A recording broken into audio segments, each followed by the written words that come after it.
Olá, muito bom dia para você que está ligado na programação do SBT. Você estava em rede nacional de televisão e a partir de agora está em rede local. Meu nome é Felipe Malta e a partir de agora a gente vê as notícias que mexem com a nossa vida.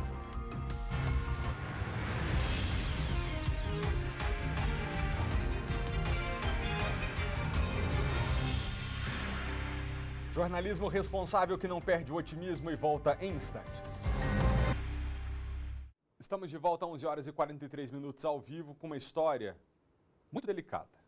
Uma professora do Centro de Ensino Médio 9 de Ceilândia foi vítima de racismo por parte de um aluno.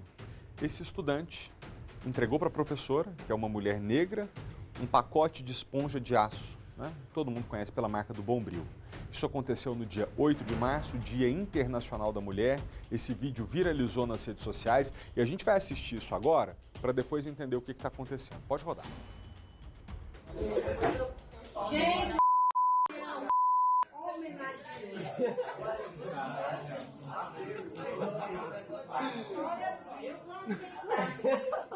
porque tudo que vem. Eita!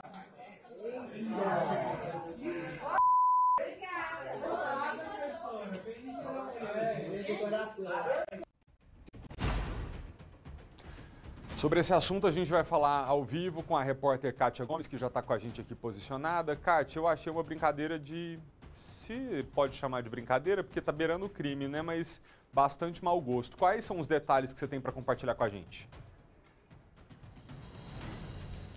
Oi, Malta, boa tarde para você, boa tarde para todo mundo. Pois é, o aluno, ele já foi ouvido pela direção, os pais também, e ele alegou, né, que a atitude dele foi sim uma brincadeira, né? Ele não tinha ali noção da proporção que isso poderia causar, né, acontecer aqui na escola, né? Então ele alega que teria sim sido apenas uma brincadeira, mas claro, né, é uma atitude, como você viu, que pode sim ser considerada uma atitude preconceituosa e por isso que a escola está tomando diversas atitudes. A professora, ela ainda não foi ouvida pela direção, mas ela vai ser ouvida também e o aluno foi. Então, para falar sobre esse assunto, eu vou conversar agora com o diretor aqui da escola, José Gadelha, que está ao meu lado e, né, vai atender a gente, está atendendo toda a imprensa, porque ele sabe da importância de esclarecer todo esse caso, né? Isso foi no dia 8, no Dia Internacional da Mulher. Ele teria feito essa atitude como se fosse uma brincadeira, né? O que ele disse quando vocês conversaram com ele? Kátia, boa tarde aos telespectadores do SBT. É uma atitude reprovável que não poderia ocorrer em nenhuma data e ainda mais que ocorreu no Dia Internacional da Mulher.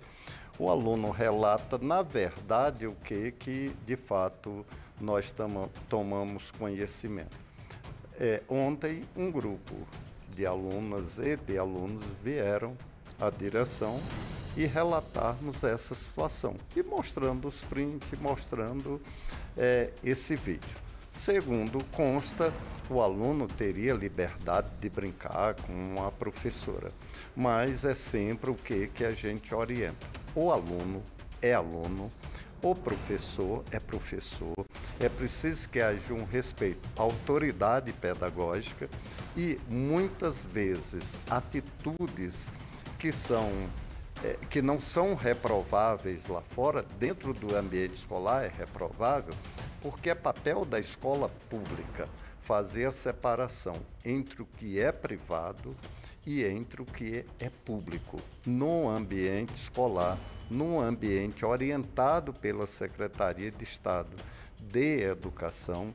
Essas atitudes são, em qualquer situação, reprováveis. Parta de quem partir. Então, ouvimos os alunos e as alunas que trouxeram o problema para a gente, o fato. Ouvimos também o aluno, o pai já foi ouvido, a mãe também. Iremos reunir o conselho escolar, a Secretaria de Educação já está ciente, o senhor Carlos Ney, que é o nosso coordenador regional de Ceilândia, está aqui também, irá se pronunciar sobre o fato, e é algo lamentável, porque eu sempre digo, Kátia, que o Brasil ele tem duas heranças nefastas e que a gente não conseguiu superar. Uma foi a escravidão, que a gente só supera com a educação pública de qualidade.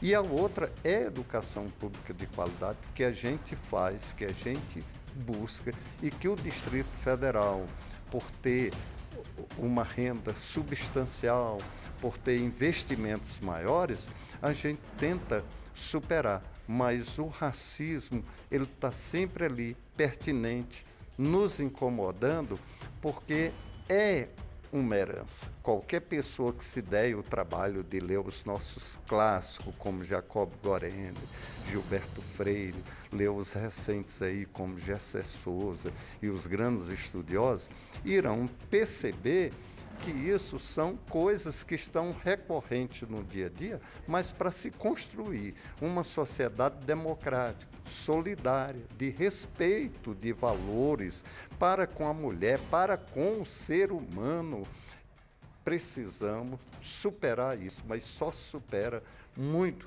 com muita educação pública, porque é ela quem faz esse papel. E essa é uma escola que tem um nome. Quero que todas as escolas da Secretaria de Estado de Educação do Distrito Federal do Brasil todo tenham esse nome e a gente luta para que esses fatos não ocorram. As medidas serão tomadas, relembrando e lembrando que o aluno tem toda a sua salvaguarda garantido pela ECA, porque a pretexto da gente resolver um problema, não podemos extrapolar das nossas funções e nem das funções da lei. Todos têm garantia, todos têm garantia.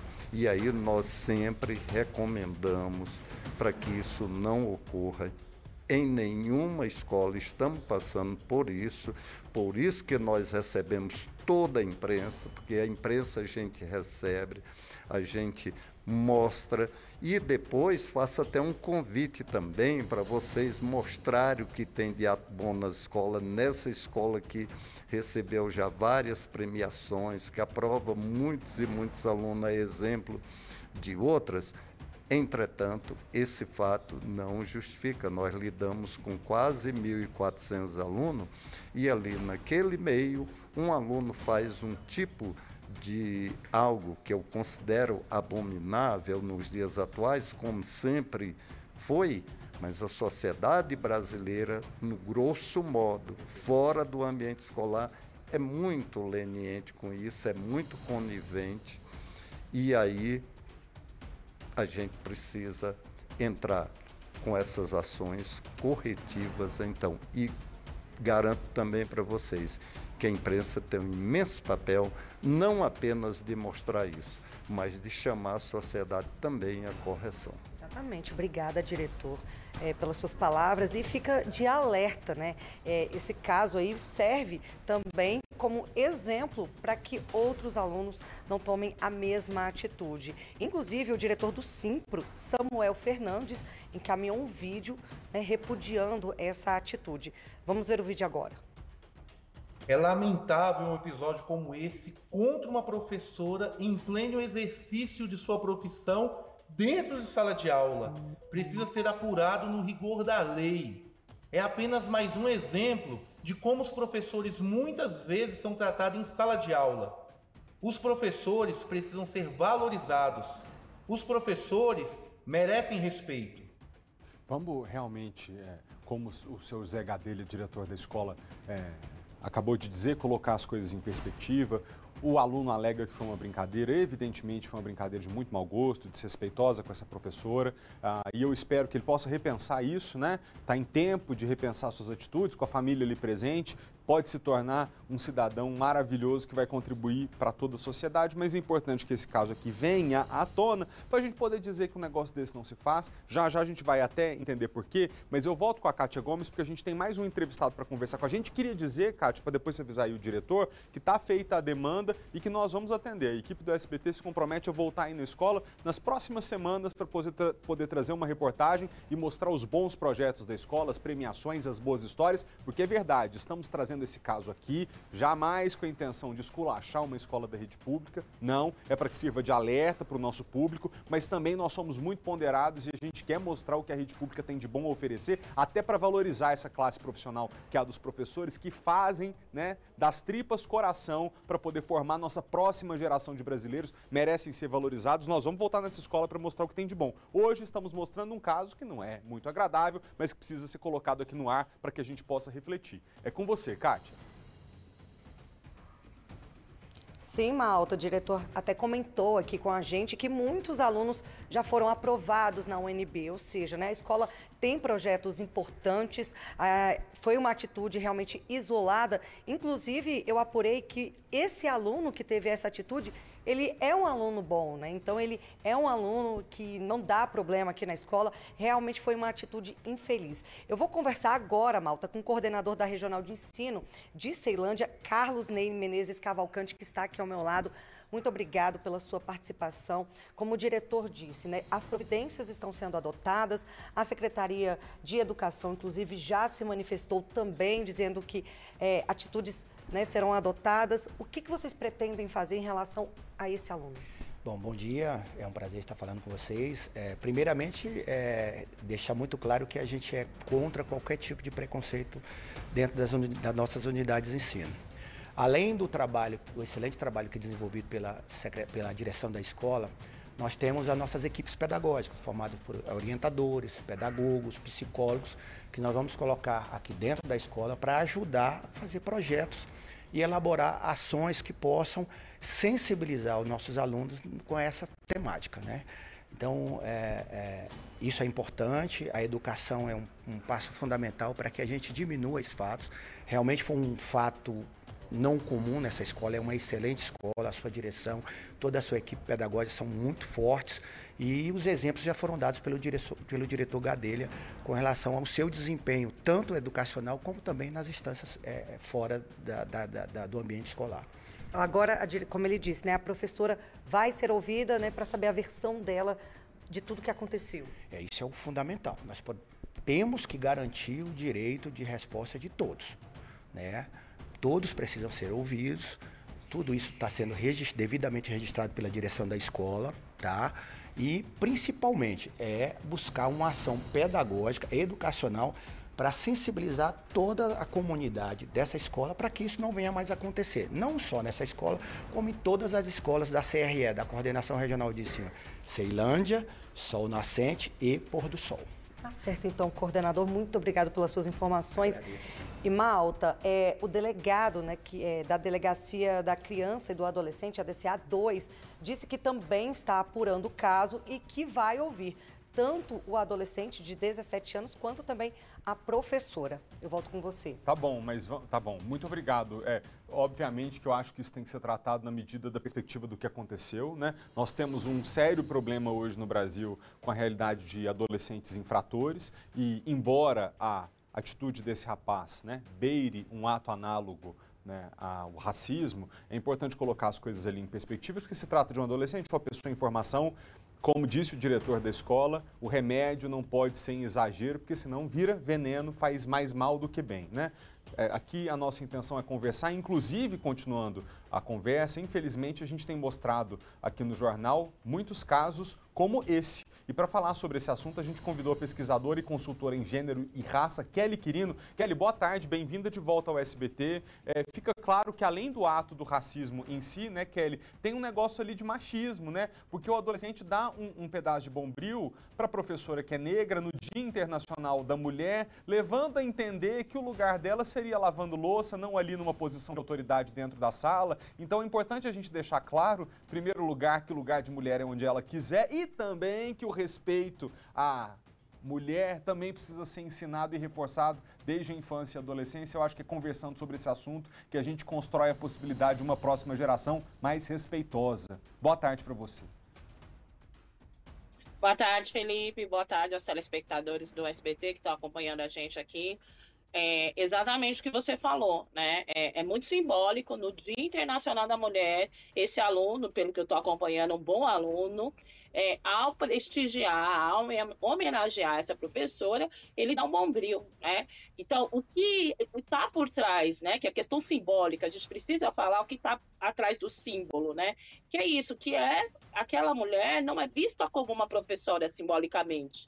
É o lugar dela continuar na cozinha lavando louça. E isso é muito perverso, porque assim, é um lugar que as mulheres negras, historicamente, ocuparam no nosso processo de colonização, e a gente ainda vê em dados que a maior parte das mulheres pretas ainda está nesse lugar do trabalho doméstico, no lugar de serviço, lavando louça. Nenhum demérito a isso, porque são trabalhos dignos. Mas aí vai contraponto o que você mesmo colocou na sua fala. E se a mulher quer ser professora, ela não pode ser professora, não pode ser respeitada como professora, como uma autoridade que está ensinando esses jovens a se formarem em outras profissões aí no mercado de trabalho, né? Ela não pode ser uma juíza, ela não pode ser uma economista, ela não pode ser uma bancária. Então, o simbólico que está por trás do ato desse jovem é isso, né? Nós, mulheres, não podemos estar onde a gente quiser. E aí o nosso desafio enquanto sociedade de educar esse jovem, educar toda essa geração a partir da perspectiva de gênero e de raça, né? A gente precisa naturalizar outros espaços que as mulheres querem ocupar, e é direito nosso ocupar, e principalmente as mulheres pretas, porque ainda hoje as mulheres pretas estão nesse lugar de serviço, e a gente precisa desconstruir esse lugar que muitas vezes é naturalizado, de que a gente está lá para servir, e a gente não quer mais esse lugar só de servir, né? Então, esse é o nosso desafio enquanto sociedade. E eu vejo esse ato desse jovem não só como uma coisa isolada, ainda que seja um jovem com bons resultados, isso é ótimo para a escola, ele está refletindo o que a gente tem na sociedade. E o que a gente tem na sociedade é isso, a mulher no lugar de cuidado, a mulher negra no lugar do trabalho doméstico. Então, a gente precisa reeducar, né, toda a nossa sociedade, todas as instituições, né, para não naturalizar esses espaços, né? E não é só responsabilidade da escola, é responsabilidade da comunidade, é responsabilidade de outras instituições, os meios de comunicação também são responsáveis por isso, né? As igrejas que a gente frequenta, a comunidade que a gente frequenta, as nossas famílias, todas as instituições são responsáveis para reeducar para um outro olhar de nós mulheres estarmos em todos os espaços da sociedade, né? Então, esse jovem, infelizmente, ele reproduz o que a gente chama de viés inconsciente, né? Como se fosse uma poluição, que ele naturaliza esse lugar. E aí, quando ele naturaliza, ele comete o crime realmente de racismo. Nesse sentido, claro, ele é menor de idade, os pais têm que ser responsabilizados. Mas a responsabilidade não é dele, é de todos nós, enquanto sociedade, que reproduzimos práticas sexistas e racistas. Muito obrigado pelas suas considerações aqui no jornal. Eu queria fazer um complemento também, já que a gente é muito assistido por pais, mães, avós e também pelo público jovem, para que, somada à reivindicação que a Kelly faz aqui ao vivo, a gente também resgate o respeito por essa classe profissional. Pode ser que em uma situação diferente dessa, não fosse uma brincadeira relacionada... Deixa eu agradecer aqui primeiro a Kelly antes de tirar ela do vídeo. Kelly, obrigado, tá? Pela participação aqui no jornal e obrigado mesmo por ter dividido aqui seu conhecimento com a gente, tá? Até a próxima.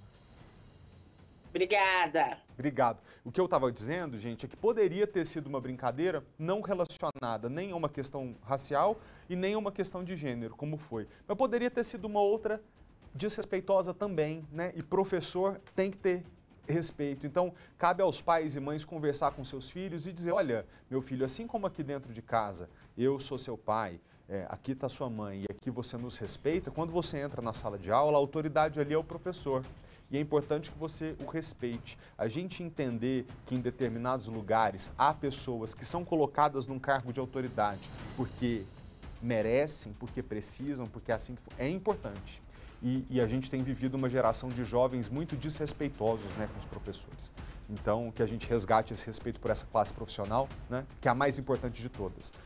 O professor tem a profissão que ensina todas as outras profissões.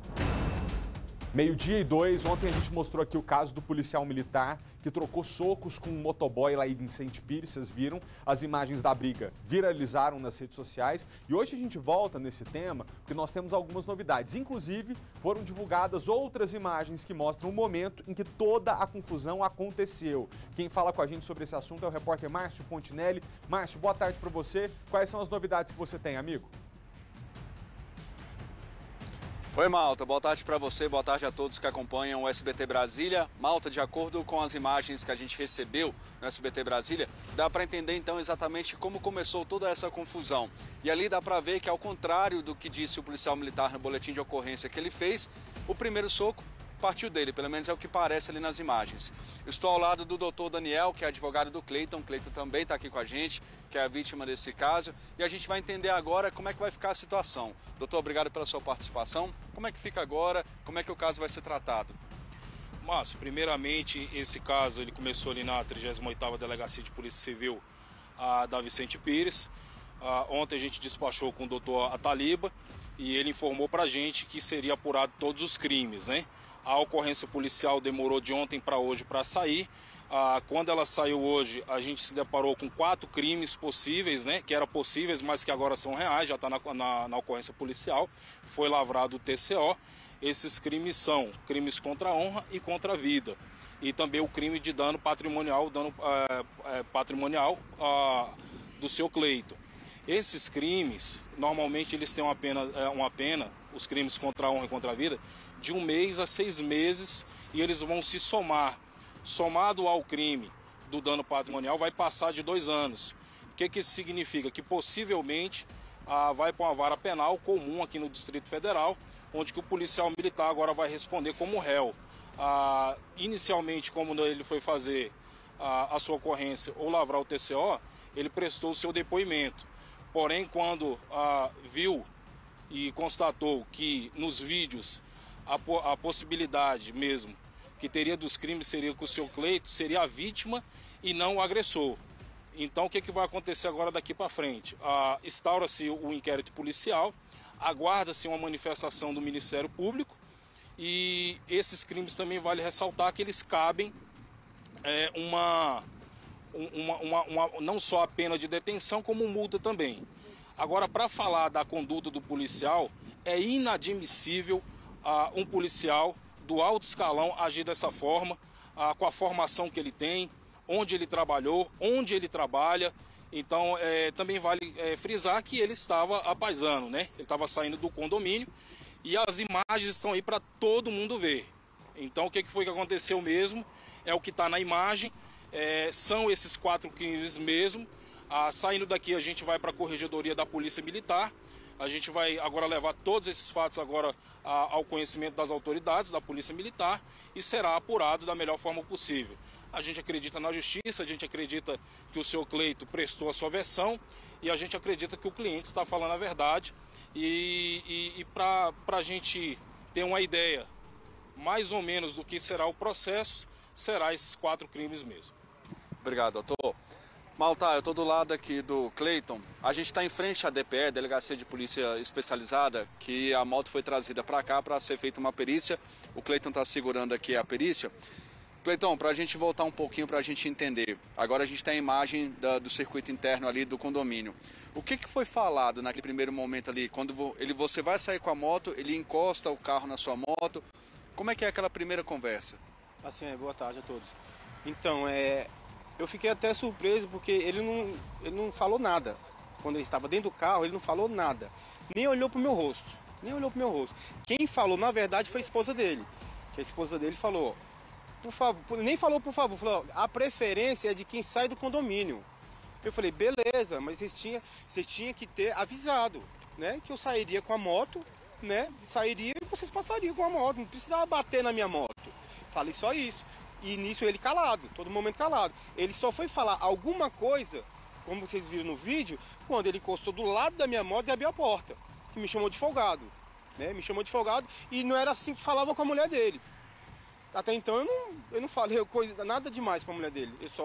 Eu só ouvi o que ela falou e perguntei por que ele estava batendo na minha moto. Somente isso. Em algum momento ele se identificou como policial militar? Não, nenhum momento. Eu fiquei sabendo que ele era policial pelos populares que estavam ao redor, né, que me falaram. Que inclusive a vizinha dele, que mora dentro do condomínio, falou assim, ele é um policial e é um policial nervoso. Falou só isso. Cleiton, você está com a moto parada agora e você usava a moto para trabalhar. Como é que você está fazendo agora? Cara, eu vou te falar, já tem 3 dias que eu não trabalho, né? Vim agora aqui na perícia para constatar os danos na moto e tô esperando, né? Tô esperando a boa vontade aí de resolver essa situação, porque a moto está impossibilitada de andar, né? Tô deixando de ganhar meu pão de cada dia. Doutor, o senhor tem a pretensão de pedir no processo do Cleiton também alguma indenização em função dessa moto que foi destruída? O que vai acontecer em relação ao dano patrimonial, a gente vai pedir a reparação de todos os danos da moto, vamos pedir todos os dias que ele ficou parado o lucro cessante e o dano moral, é o que cabe, né? Doutora Taliba também colocou no TCO o crime de dano patrimonial do artigo 163 do Código Penal. O que isso quer dizer? Isso quer dizer que por motivo egoísta o policial militar agrediu o senhor Cleiton, não tem uma justificativa, eles não se conhecem, eles nunca conversaram na vida, se viram a primeira vez, ele desce do carro, agride ele e dá para ver que realmente o motivo é egoísta mesmo. É o artigo 163 do Código Penal. Doutor, no primeiro boletim de ocorrência, o Cleiton é colocado como autor, né, como se ele tivesse praticado o ato de violência, e o policial como vítima. Isso altera ou é feito um novo boletim de ocorrência? Como é que fica essa situação? Não, no caso, o que acontece? Não é um novo boletim de ocorrência. No jurídico correto, é o TCO que a gente chama, né? É a lavratura do termo circunstanciado. A doutora Taliba, sabiamente, esperou até o último momento, colheu as 2 versões dos fatos e depois que colheu as 2 versões dos fatos, ele foi e constatou que realmente quem era a vítima seria o seu Cleiton. A reviravolta, inicialmente do caso, seria a seguinte condição, que o seu Cleiton, inicialmente, seria o agressor e o policial seria a vítima. Mas os vídeos constataram que realmente as provas, lógico, né, constataram que o PM é que é o agressor e o seu Cleiton é que é a vítima e que deve ser reparado pelo dano tanto patrimonial na esfera civil quanto na esfera penal. Também é importante destacar que o papel que o seu Cleiton segura agora na mão foi a perícia que ele fez hoje para constatar o tamanho do dano, né?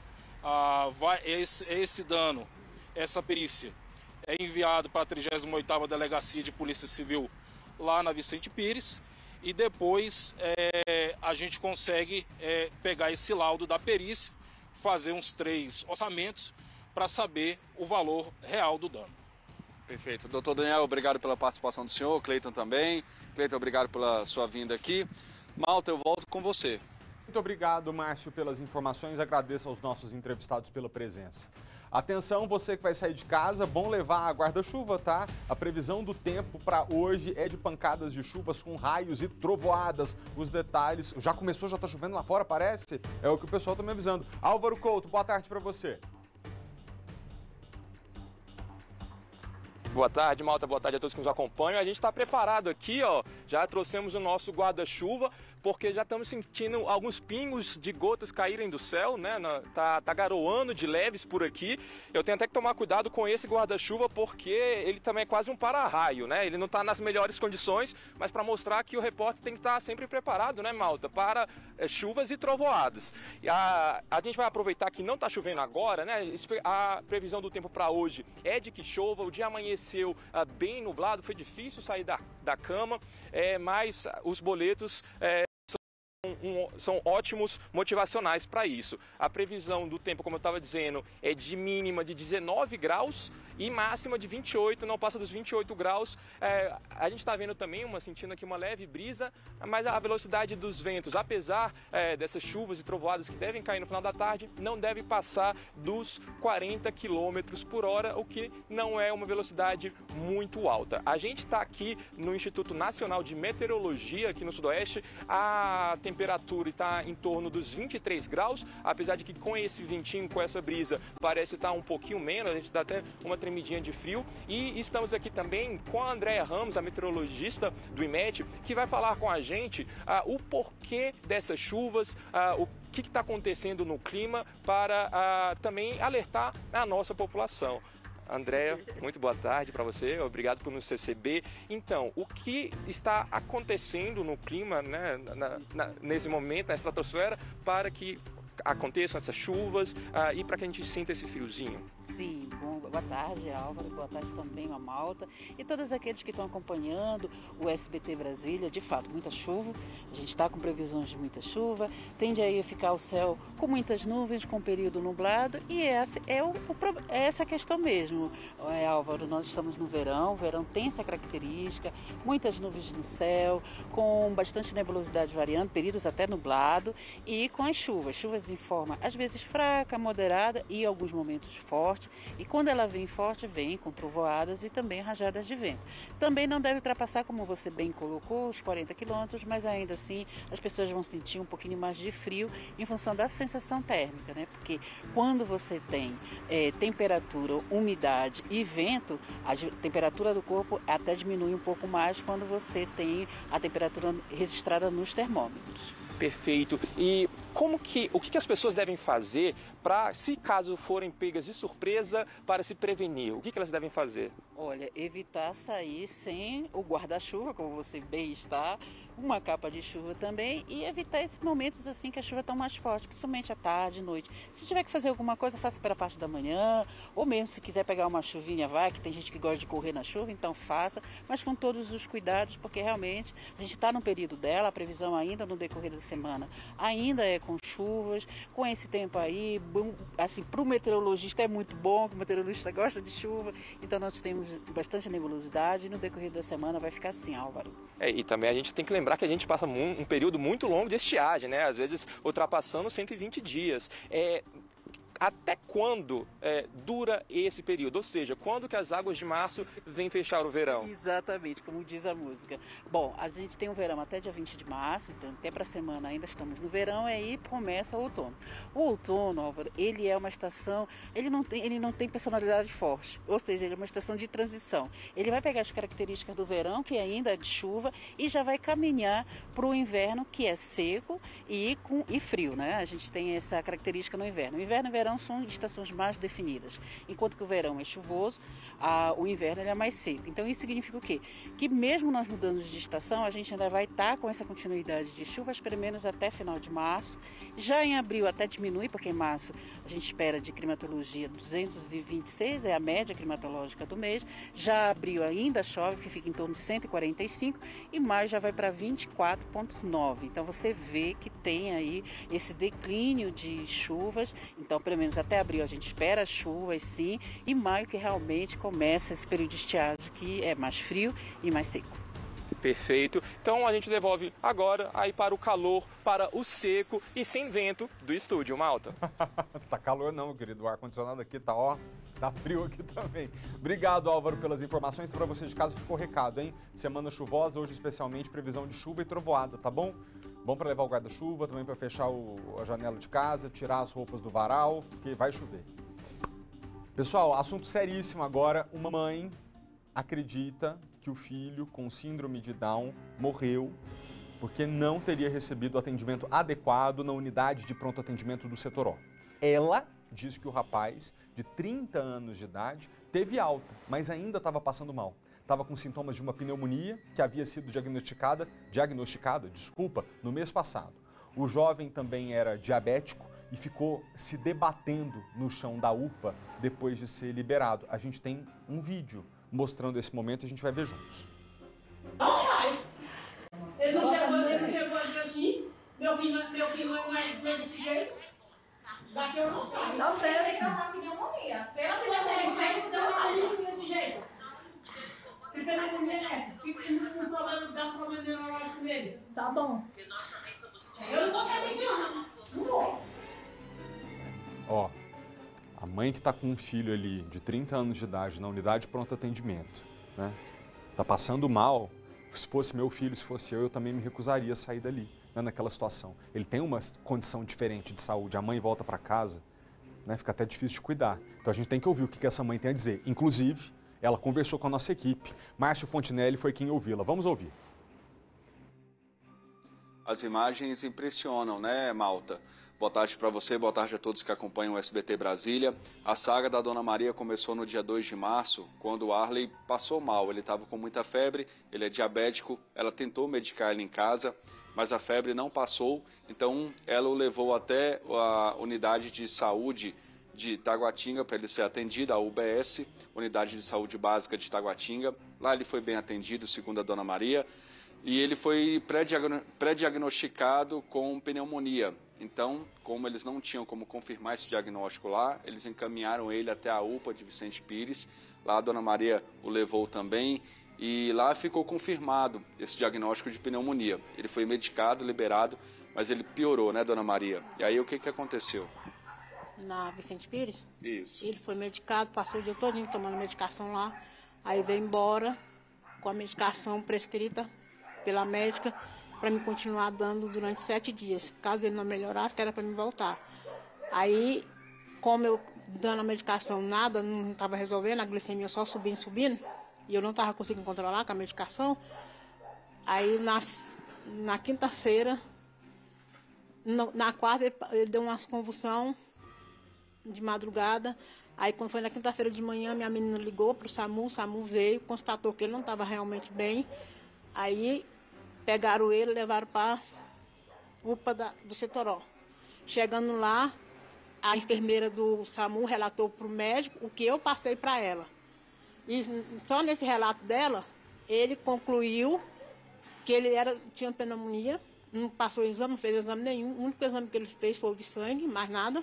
Depois desse exame de sangue que ele fez, ele colocou uma medicação lá. Depois da medicação, meu filho começou a ficar mais agitado ainda. Aí deram um diazepam. Depois do diazepam, ele piorou.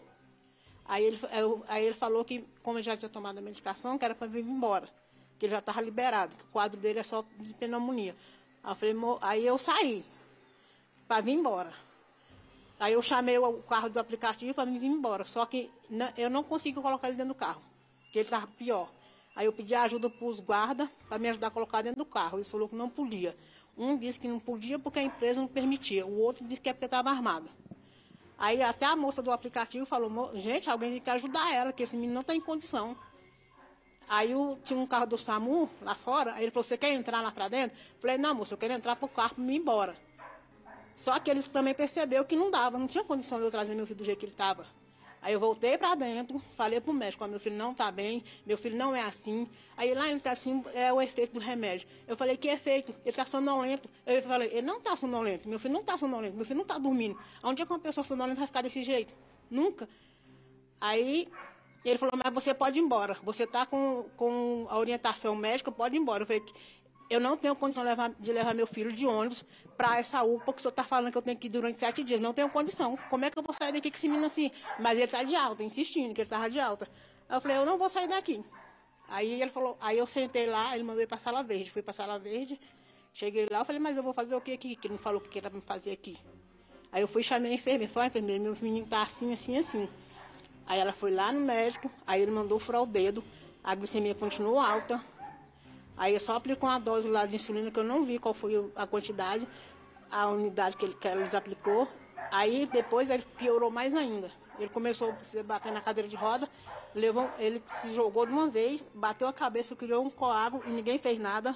Meu filho lá sofrendo no chão, ninguém conseguia. Os próprios pacientes é que estavam me ajudando, tentando me ajudar, porque nem eles estavam conseguindo. E os médicos não fizeram nada.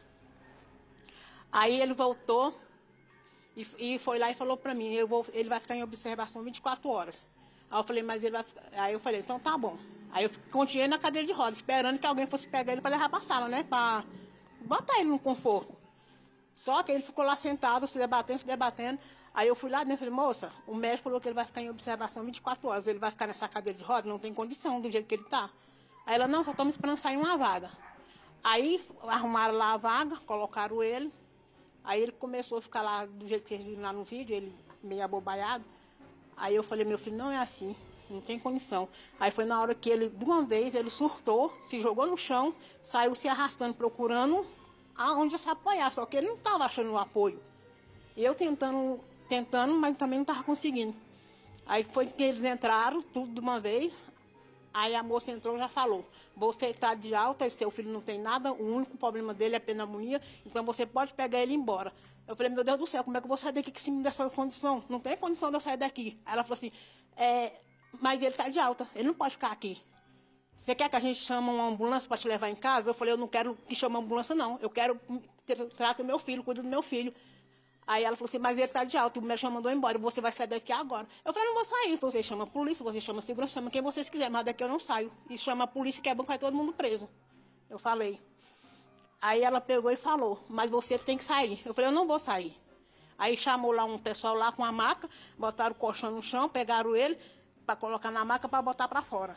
Foi quando uma enfermeira foi ajudar a pegar, que ele já estava desfalecido, aí colocaram a mão aqui assim nele, ela colocou.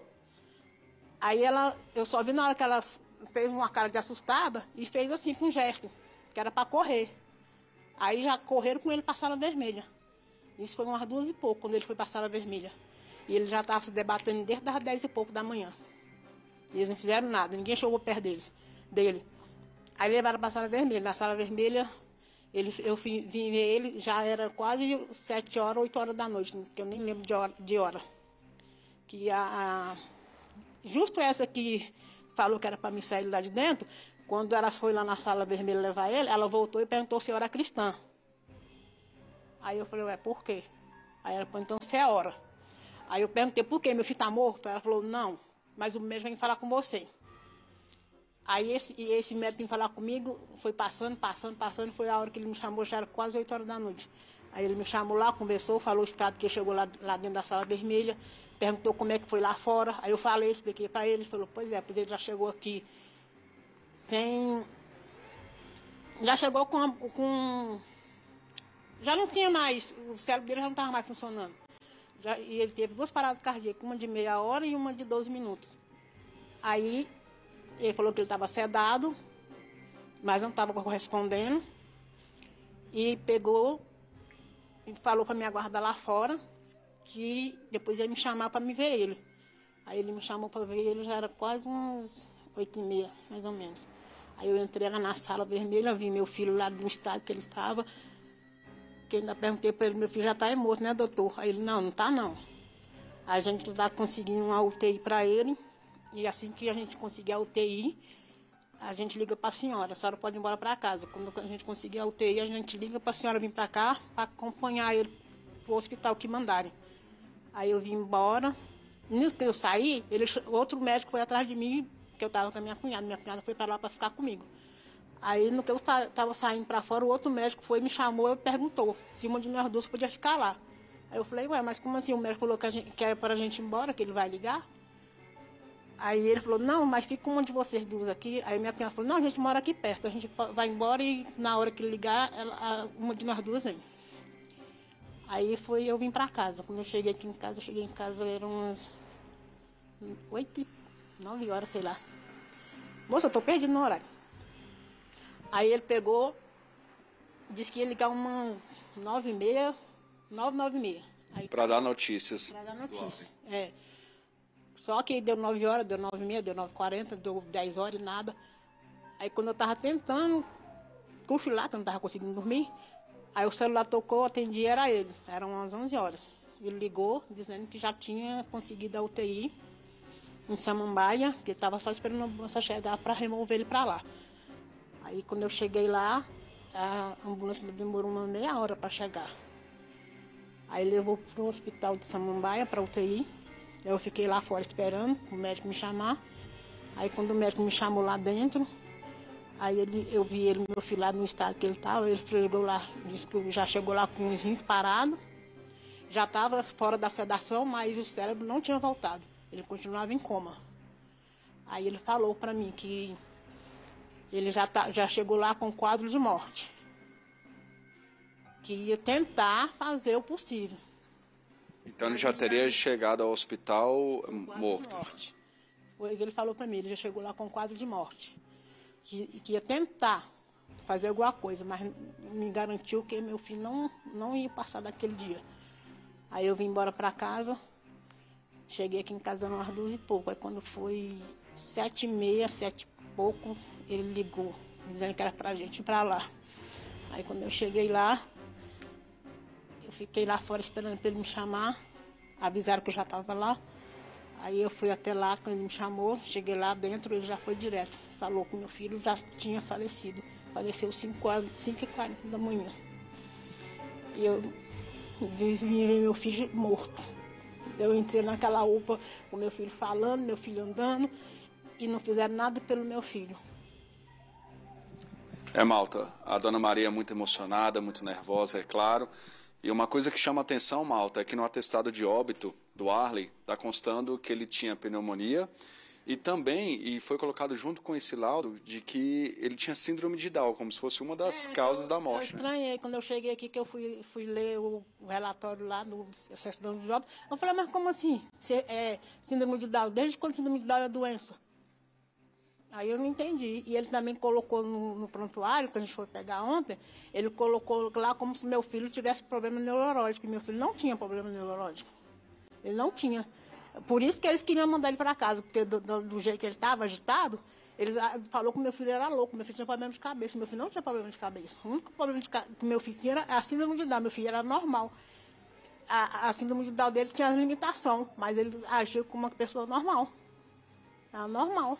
Falava, andava, tudo, ia para a escola.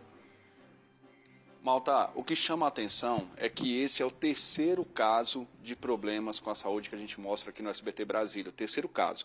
Na semana passada a gente contou a história do Ebert, de 15 anos, que ele se machucou durante um jogo de futebol, teve um problema no joelho, foi medicado e depois que ele foi medicado, ele teve uma série de problemas, ele acabou tendo uma alergia e ele acabou falecendo por conta disso. Ontem, ele faleceu na UPA de Samambaia. Ontem a gente mostrou o caso da dona Cidalva, de 53 anos, que deu entrada na UPA de Ceilândia, justamente a UPA que a dona Maria foi, em que ela estava em um estado grave de dengue, estava numa situação bem complicada e por conta do quadro clínico dela, ela teve um surto, pulou da janela, caiu de cabeça.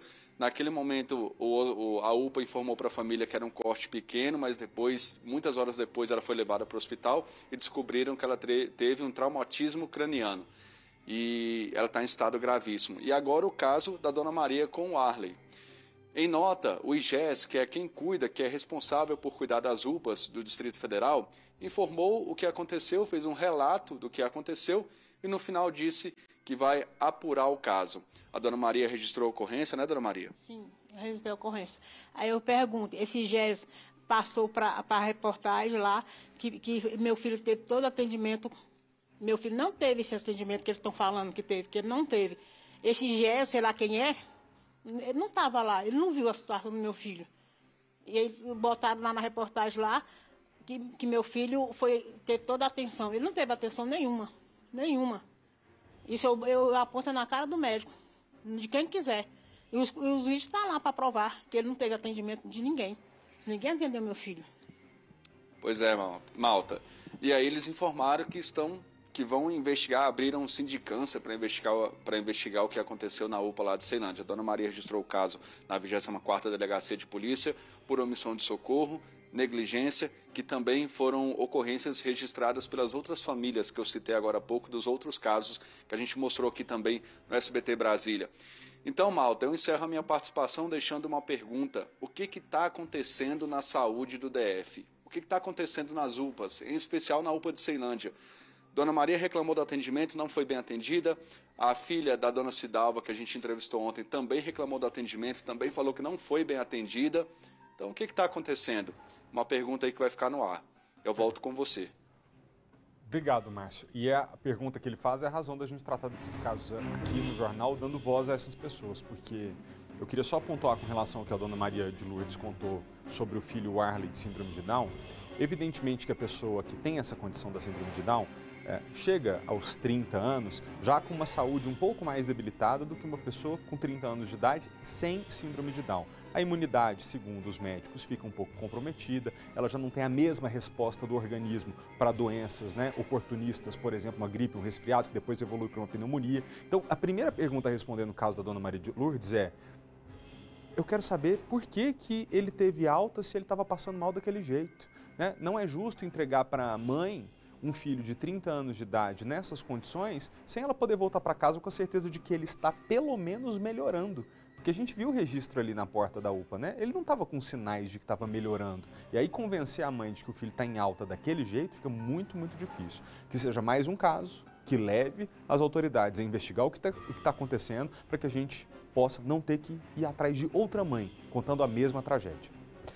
Agora a gente vai te pedir licença para atualizar você sobre os assuntos nacionais, não é? O ex-ministro de Minas e Energia, Bento Albuquerque, presta depoimento hoje à Polícia Federal sobre os diamantes presenteados pelo governo da Arábia Saudita. A comitiva do ministro tentou entrar com as joias no Brasil sem pagar impostos. Segundo Bento Albuquerque, elas seriam destinadas à ex-primeira-dama Michele Bolsonaro.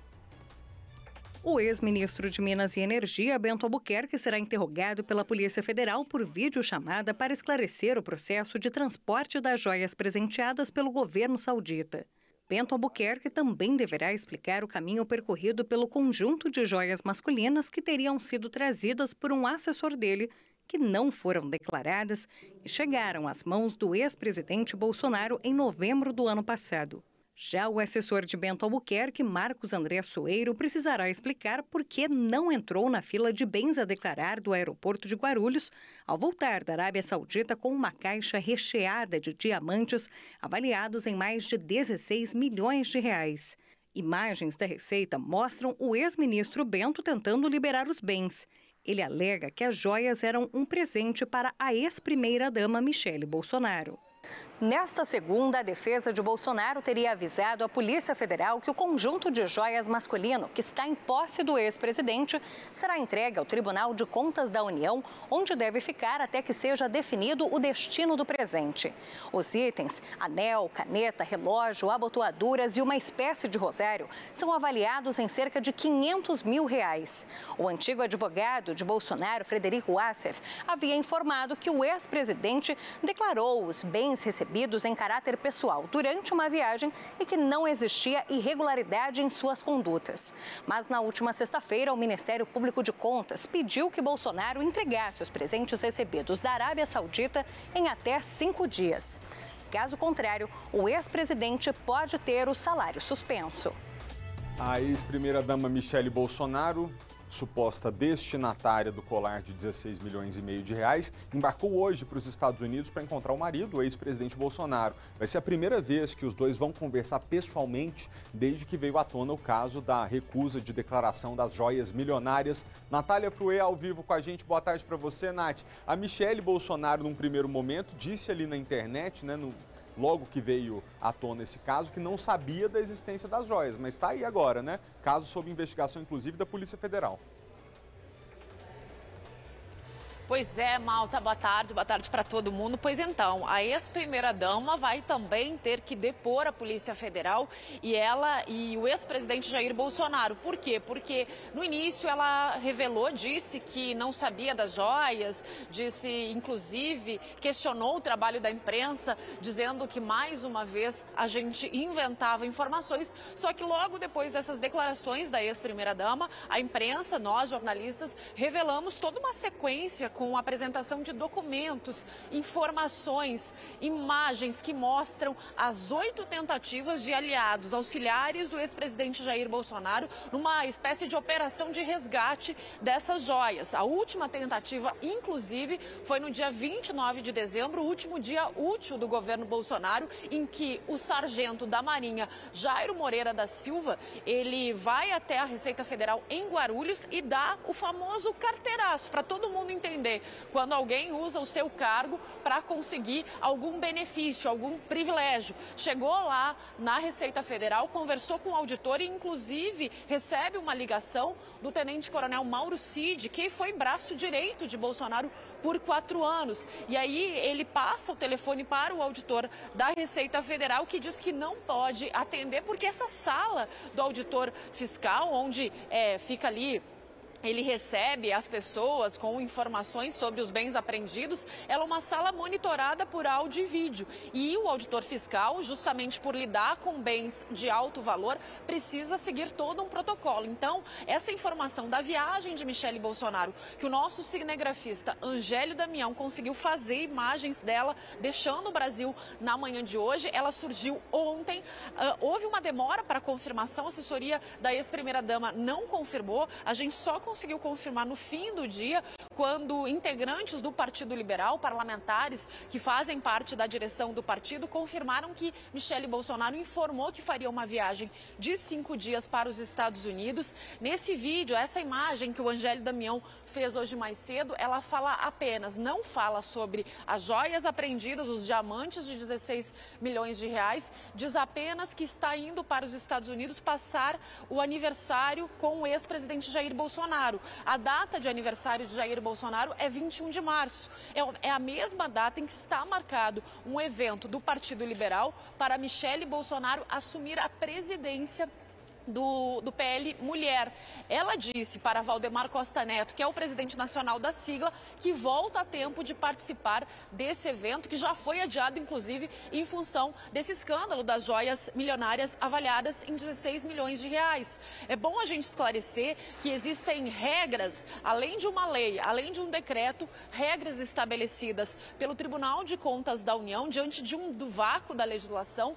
Eles estabeleceram que joias, e inclusive o Tribunal de Contas da União citou lá em 2016 o exemplo de uma esmeralda. Se uma autoridade brasileira recebe de um chefe de Estado estrangeiro uma esmeralda, isso não pode ser considerado um objeto, um item do acervo pessoal, não é pessoalíssimo, foi o que disse o Tribunal de Contas da União em 2016. Então, sim, tanto o ex-presidente quanto a ex-primeira-dama terão muito a explicar para a Polícia Federal, porque nas versões que apareceram até agora, primeiro oficialmente e publicamente eles negaram, mas os documentos, informações e imagens mostram outra coisa, mostram que não só sabiam, mas que houve toda uma operação para que essas joias não ficassem no acervo da Receita Federal e pudessem então ser incorporadas ao acervo pessoal do ex-presidente Jair Bolsonaro.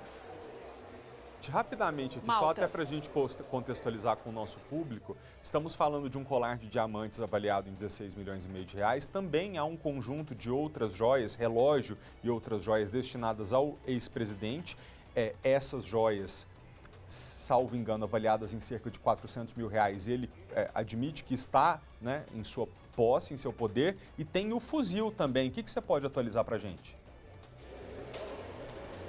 Pois é, o ex-presidente Jair Bolsonaro prometeu ao Tribunal de Contas da União que vai devolver esse outro kit que ingressou no Brasil também sem declarar, tinha que ter declarado, não declarou, ou seja, houve aí uma ilegalidade, um ilícito, porque esse pacote, esse item entrou no Brasil com alguém. Se foi com o ex-ministro Bento ou algum auxiliar de Bolsonaro, isso tudo eles vão ter que explicar para a Polícia Federal. E aí houve a confirmação de auxiliares de Bolsonaro sobre esse fuzil que Bolsonaro recebeu em 2019, a confirmação a gente fez com ministros que acompanharam essa comitiva lá no Oriente Médio, e aí eles confirmaram então que Bolsonaro ingressou no país com esse fuzil, que precisa tanto do registro da Receita Federal quanto do registro no Exército, porque é um armamento de uso restrito. E aí o Exército respondeu para nossa reportagem de que houve esse registro lá em 2019, que houve o cumprimento das regras estabelecidas pelo pela administração militar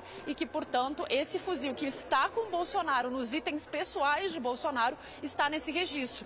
O Tribunal de Contas da União também pediu que nesse processo de agora seja explicado, seja detalhado como que um fuzil foi parar no acervo pessoal de Bolsonaro, porque esse item também não faz parte do que o Tribunal de Contas da União estabeleceu como itens pessoalíssimos, quer dizer, de cunho pessoal. O Tribunal de Contas da União, inclusive, cita boné, camiseta, bebida ou comida que poderiam ser incorporados ao acervo pessoal e não uma joia valiosa ou então um fuzil, um armamento de uso restrito, Malta. Entendi. Até para a gente dizer para o pessoal de casa, o cerne da questão aqui é o presente que se destina a uma figura que está em um cargo público de altíssima relevância, não é? Alguém que ocupa a presidência da República ou cargo, ou outro cargo de primeiríssimo escalão, recebe um presente como esse. O que a Nath está trazendo para a gente é que, embora a legislação não tenha sido muito categórica, afirmando que esse presente é do Brasil e não da pessoa, já há outros regramentos que dizem, olha, eu recebi algo de um valor tão grande porque estou na condição de presidente, ministro, governador, prefeito, então isso tem que ser de todos, né? Patrimônio da União, no caso do que a gente está dizendo aqui, ou do Estado ou do município. Ô, Nath, chamou a atenção de muita gente o fato de que o passaporte ali da primeira-dama é vermelho, né? Você podia só explicar, ela continua utilizando passaporte diplomático e... Com relação ao ex-presidente, a Polícia Federal tem a intenção de ouvi-lo? Será que pode fazer isso à distância, porque ele ainda não voltou dos Estados Unidos? Na verdade, é toda uma discussão de como vai ser feito isso. Inclusive, Bolsonaro, a informação que a gente tem é que só deve retornar ao Brasil no mês de abril. Alguns agentes da Polícia Federal falam até em que, se de fato ele não retornar para esclarecer essas informações, porque são informações que hoje estão públicas, quer dizer, não tem como o ex-presidente dizer que não sabe que há uma apuração sobre joias avaliadas em 16 milhões de reais, em que ele fez, auxiliares dele participaram de uma operação de resgate. Então, tudo isso precisa de uma explicação. O ex-presidente pode até argumentar que os auxiliares fizeram isso por livre e espontânea vontade, mas então ele vai ter que dizer isso para as autoridades policiais. Sobre o passaporte de Michele Bolsonaro, ex-presidentes e o esposo, a esposa de ex-presidentes da República podem ter esse passaporte diplomático, que isso facilita a chegada, nos países com esse passaporte diplomático. Então, sim, o passaporte da ex-primeira-dama é o passaporte diplomático, assim como o ex-presidente Jair Bolsonaro também tem esse benefício, esse privilégio, Malta. Nath, muito obrigado pelas informações. Eu queria aproveitar a presença da Natália aqui para dizer para você em casa que toda a cobertura continua sempre sobre os temas de interesse nacional no site sbtnews.com.br, que é a sua fonte segura de informação, e sempre, todos os dias, 15 para as 8 da noite, ao vivo no SBT Brasil. Natália, bom trabalho para você. Os telespectadores te acompanham de noite no SBT Brasil, tá? Diga. Só para encerrar, Malta, a gente está aqui porque está terminando uma reunião ministerial do presidente Lula, em que o presidente Lula, agora há pouco, inclusive, deu uma bronca ao vivo nos seus ministros, disse que antes dos ministros fazerem qualquer anúncio sobre ações, programas que o governo vai ter, tem que falar com o ministro Rui Costa, da Casa Civil, que, digamos assim, é o grande xerife da esplanada dos ministérios, Malta. Obrigado, Nath. Então vou até te liberar para ver se você talvez precise fazer alguma entrevista aí. Obrigado, tá? Bom trabalho. O presidente Lula disse durante um encontro com lideranças indígenas que vai lançar um programa para financiar a produção agrícola dos povos originários. O presidente também reforçou o combate ao garimpo ilegal e pediu urgência na demarcação de terras para que invasores não se apoderem das áreas. Apesar de estar localizada no extremo norte do Brasil, a terra indígena Raposa Serra do Sol não é uma região inacessível. Saindo de Boa Vista, bastam 2h30 nesta estrada, parte dela pavimentada. Comparada à terra Yanomami, garimpeiros e exploradores chegam bem facilmente à reserva. Para estarmos aqui, nós precisamos de uma autorização especial. Em 2005, o governo Lula fez a demarcação do território e, em 2007, o Supremo Tribunal Federal homologou.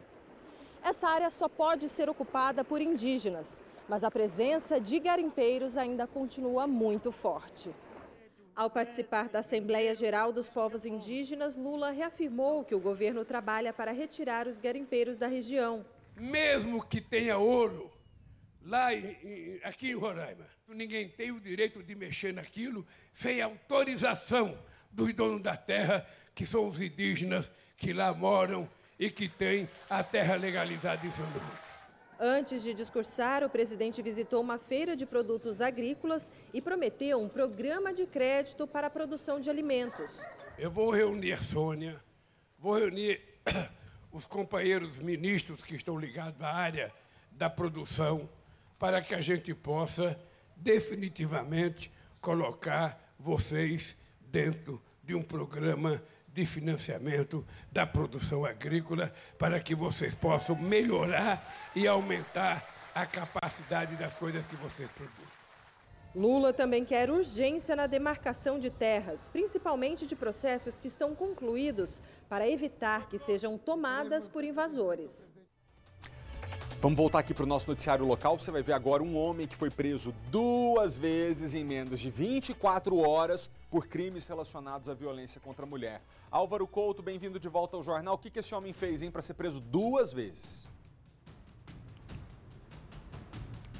Malta, esse homem ele foi preso por importunação sexual ontem, porque ele invadiu uma casa, ele entrou pela janela da casa após, como a gente vê nas imagens, subir no telhado da vizinhança. Dentro dessa casa ele encontrou uma mulher que amamentava uma criança de 5 meses, Malta, de 5 meses. Ele ameaçou a vida dessa mulher e depois, percebendo a situação dela, passou a mão nas partes íntimas. Chegou a jogar ela na cama, ela ainda bem conseguiu se desvencilhar dele, pegou a criança, saiu pela rua e encontrou policiais do GTOP, né, do Grupo Tático Operacional de Braslândia, e esses policiais então acudiram a essa mulher e encontraram esse homem. Horas antes ele já havia sido detido e depois liberado pelo crime de violência doméstica, porque a parceira, a companheira dele, tinha retirado as queixas e pedido medidas restritivas. Nós estamos aqui no quartel-general da Polícia Militar do Distrito Federal.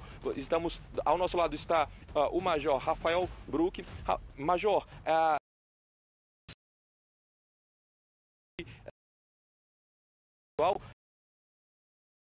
para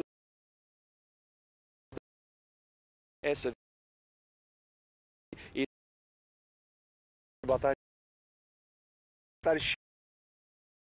vítimas, mas gente fugir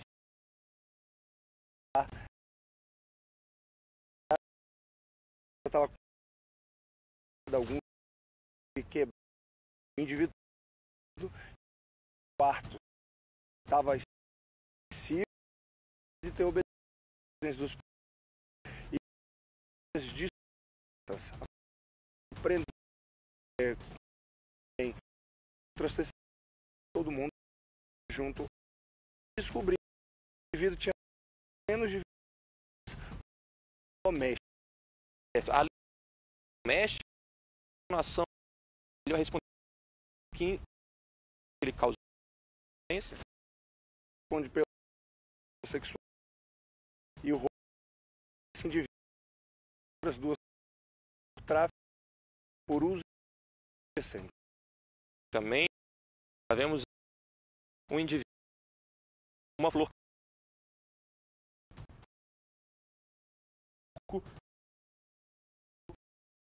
caso de um momento crime não dá cada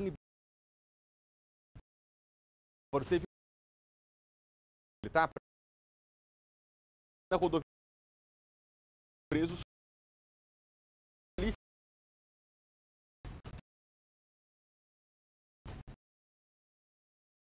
estavam furtando o celular e era um esquema muito bem tramado, tá? Uma mão leve, o furtador, que eu estava até discutindo aqui com o Major se esse termo existe, mas o furtador, o criminoso, ele se sorrateiramente se aproximava das vítimas, retirava os celulares que estivessem em bolsas e mochila e entregava então para um receptador. Esse receptador era uma daquelas pessoas que ficam vendendo e comprando ouro ali na região da rodoviária, e com esse receptador foi encontrado 2 celulares e também R$ 1.200 em espécie. Major, como que foi a atuação da PM para identificar esses suspeitos e conseguir até reaver esse valor em dinheiro e também o aparelho dessas vítimas? Bom, a Polícia Militar ela possui uma base ali, que essa base tem um monitoramento de toda a região ali da rodoviária, e foi muito importante porque a vítima, ao ser informada que a sua mochila estava aberta, ela logo verificou que o celular tinha sido furtado. Imediatamente ela foi nessa base informar o que tinha acontecido, e os policiais, através das câmeras, conseguiram ver a filmagem, conseguiram analisar mais ou menos o local onde possivelmente ela teria sido furtada, e com essas imagens conseguiram identificar o criminoso. Fizeram patrulhamento, acharam o criminoso, e aí naquela conversa ele entregou que existia uma pessoa que também recebia esse material. Então conseguiu recuperar boa parte dos materiais aí que um furtava e o outro revendia. Major, o senhor comentou agora há pouco para mim que não dá para saber se outras pessoas foram furtadas, se outros celulares já tinham sido passados para frente, porque não é todo mundo que, primeiro, percebe, claro, né, é uma ação sorrateira desses criminosos, mas também não é todo mundo que, mesmo ao perceber, não faz a denúncia ali na hora. Qual a importância de que as vítimas realizem essas denúncias? É muito importante que se faça sim um registro de ocorrência. Primeiro, acione a Polícia Militar, porque a Polícia Militar está nas ruas e imediatamente nós vamos tentar fazer o patrulhamento para encontrar os criminosos. E logo após isso, faça o registro da ocorrência. Uma das pessoas, um dos criminosos que foram presos pela Polícia Militar, imediatamente ao consultar um dos celulares que estava em posse dele, então verificou-se que era um produto de roubo ou furto. Então era flagrante e imediatamente foi conduzido. Se essa pessoa não tivesse registrado, talvez a Polícia Militar não pudesse realizar a prisão ali naquele momento. Perfeito, Malta. E o Major também comentou aqui pra gente que um desses envolvidos, ele já tinha passagem no final do ano passado pelo mesmo crime, no mesmo local, com vítimas também que acabaram tendo celulares furtados. Eu ia dizer que agora, né? Porque eu estava ouvindo o Major falar e ia falar coitada da polícia e coitado de nós, porque a pessoa que furta celular no Brasil não acontece nada com ela, vai para a delegacia, a polícia leva, fica ali registrado, né? O delegado também faz o que pode, depois vai para audiência de custódia, fica preso nunca. Então a gente fica dando recado aí, né? Tacitamente, né? Que significa, não é nem com palavras, é pelos atos, né? A justiça criminal brasileira dá o recado de que roubar celular, furtar celular, não dá muita coisa, aí fica isso. Acabou de ser preso pelo mesmo crime, agora outra vez, daqui 3 semanas de novo, até que mate uma pessoa. E aí que está o negócio mais grave, porque aqui no Brasil a gente tem esperado as pessoas que já deram vários sinais de que não vão ter uma vida direita, atacar o bem mais precioso do outro, que é a vida, para ir pensar em fazer alguma coisa, deixar na cadeia mais tempo, até que não acontece algo trágico, ficam só passando a mão na cabeça. Álvaro, obrigado, agradeço ao Brook aí pela presença, tá? Funcionários do metrô tiveram queimaduras graves depois de levarem um choque elétrico numa subestação de energia dentro da estação da Galeria dos Estados, ali na Asa Sul. Kátia Gomes tem os detalhes pra gente. Kátia, um dos funcionários teve 50% do corpo queimado, é isso? Isso mesmo, Malta. Esse funcionário tem 43 anos, ele teve queimaduras de 1º, 2º e 3º grau. O colega dele, de 44 anos, teve queimaduras de 1º e 2º grau e também inalou fumaça. Os dois foram levados pelo Corpo de Bombeiros para o Agarram. Foi na madrugada, por volta de 1h da manhã. O que teve queimaduras ali mais leves, segundo a nota do metrô, ele já recebeu alta, né, já foi liberado do hospital. O outro que teve ali quase cerca de 50%, né, do corpo queimado, ele continua internado.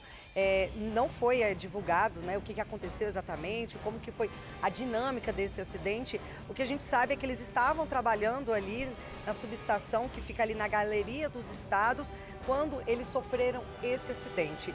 E eu acho que até acende um alerta, né? Porque choque elétrico, muitas vezes a pessoa ela sintoma, não acontece nada, mas em outras situações a pessoa pode sim ter queimaduras graves, inclusive pode até levar à morte. Para falar sobre esse assunto, eu vou conversar agora com o capitão Boyle, que está aqui ao meu lado, do Corpo de Bombeiros. Capitão, é uma situação ali que a pessoa precisa ter cuidado até em casa mesmo.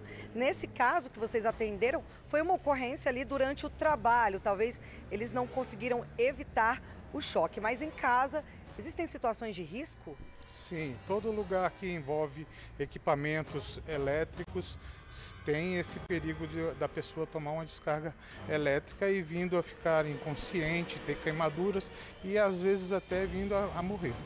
Em casa, por exemplo, o que mais pode causar descarga elétrica? O chuveiro, ferro de passar roupa, cabo de celular.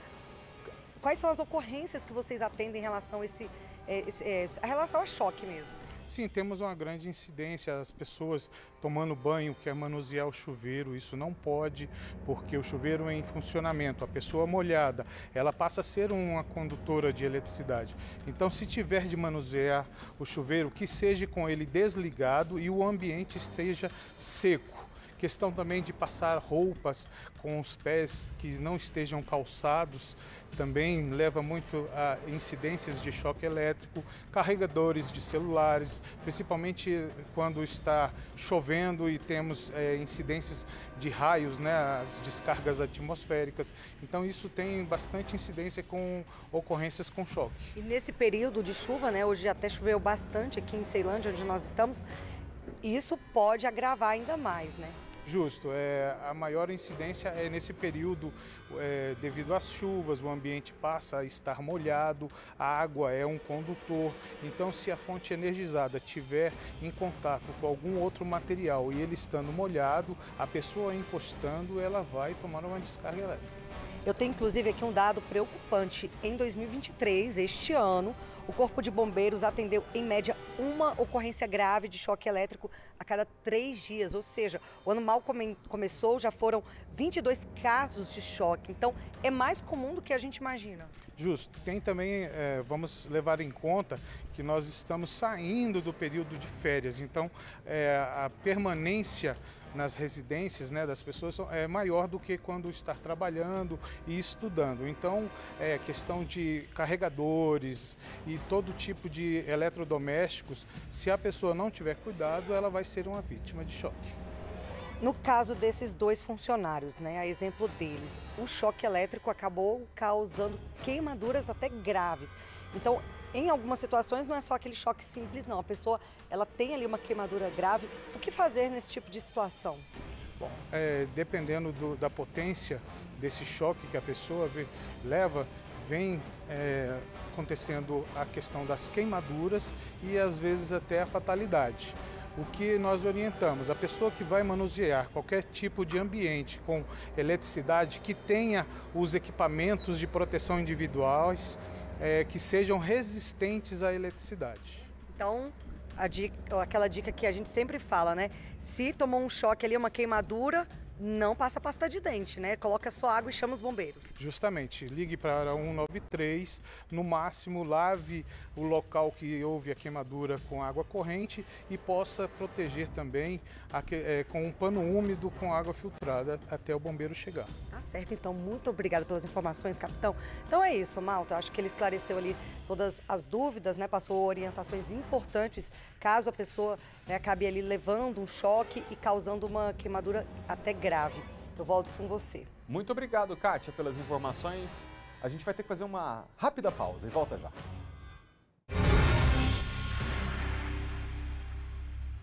O Museu do Catetinho está reabrindo para o público depois de ficar 2 meses fechado para manutenção. Quem vai mostrar para a gente como está o espaço agora depois da reforma é o repórter Márcio Fontinelli. Márcio, boa tarde, bem-vindo de volta ao jornal. O museu precisou dessas manutenções por causa de alguns estragos que as árvores, né, que caíram provocaram. Como é que ficou o espaço agora? Exatamente, Malta. Boa tarde para você mais uma vez. Boa tarde a todos que acompanham o SBT Brasília. Malta, é o seguinte, só para a gente tranquilizar quem está assistindo a gente, quando a gente fala de queda de árvore, muita gente pensa que a árvore atingiu o Palácio de Tábuas, a primeira residência oficial do nosso ex-presidente Juscelino Kubitschek. E é o seguinte, essa árvore ela não caiu no Palácio de Tábuas, ele está intacto. Essa árvore caiu, é uma copaíba, ela caiu em cima da casa do caseiro que ficava aqui, né? Ninguém ficou ferido, tá tudo tranquilo. Era onde funcionava a administração também aqui do Catetinho, mas essa árvore caiu em cima dessa área. E aí o problema é o seguinte, como as árvores aqui são todas muito antigas, então foi necessário fazer todo um estudo para ver como é que estava a situação e, vou colocar assim, eliminar aquelas árvores que estavam causando problemas, que poderiam cair e aí sim trazer um dano maior. Para conversar com a gente sobre esse caso, ao meu lado a Artane Pedrosa, que é gerente aqui do Catetinho. Então, Artane, aqui está intacto, né? Não teve nenhum problema. Exatamente, né? O Palácio de Tábuas ele está bem cuidado, bem preservado. A gente está dentro de uma área de proteção, né? Uma área de proteção ambiental e tem esses riscos mesmo. A Secretaria de Cultura sempre faz o levantamento, né? Nesse período de chuvas a gente está muito atento com o que pode acontecer. Então em dezembro teve essa queda de uma copaíba, ela destruiu a casa do zelador, infelizmente, mas a gente não teve nenhuma vítima, nenhuma coisa mais assim, que era a nossa grande preocupação, que são as pessoas. Então, nesse momento, o que a gente está fazendo é tentando preservar o máximo possível de mata, né? E cuidando da saúde das pessoas, da vida das pessoas. Agora, Artane, a gente estava até conversando um pouco antes da gente entrar ao vivo sobre essa questão burocrática, por assim dizer, porque aqui é uma área tombada, então assim, não é qualquer tipo de obra que pode ser feito, não é qualquer tipo de árvore que pode ser derrubada. Então explica pra gente como é que é esse processo. O Catetinho ele foi construído numa área que na época era uma fazenda, mas que depois se tornou uma área de proteção ambiental. Então nós temos os dois conjuntos, né? A gente tem a proteção ambiental e a proteção histórica. Então todas as ações, todas as intervenções feitas nesse espaço, nós precisamos acionar outros órgãos para servir de apoio. Então toda a parte histórica é o IFAM e a Diretoria de Preservação da Secretaria de Cultura que faz o levantamento. A área de proteção ambiental é com o IBRAM e com a Nova Cap. Então, o passo a passo, né, que a gente chama, ele envolve várias equipes, né? A primeira parte foi acionado tanto a Defesa Civil, que foi quem fez a recomendação de que a gente limitasse o acesso dos visitantes aonde a gente já tem algumas árvores que vão precisar de poda ou de alguma supressão, por assim dizer. Então, a gente tem toda essa parte levantada pouco a pouco. A casa do zelador, por exemplo, que foi destruída, tem todo um trabalho por trás para ter autorização por uma reconstrução, porque aqui é uma área de controle rigoroso também. Isso tudo é um conjunto para a gente ter a preservação do patrimônio cultural, né? Artane, só para a gente poder encerrar, quem quiser fazer a visitação agora está liberado. Eu sei que escolas já vão começar a vir aqui também para fazer essa visitação. No caso das escolas, como é que faz a inscrição e o público em geral? Tem que se inscrever em algum lugar? Como é que é?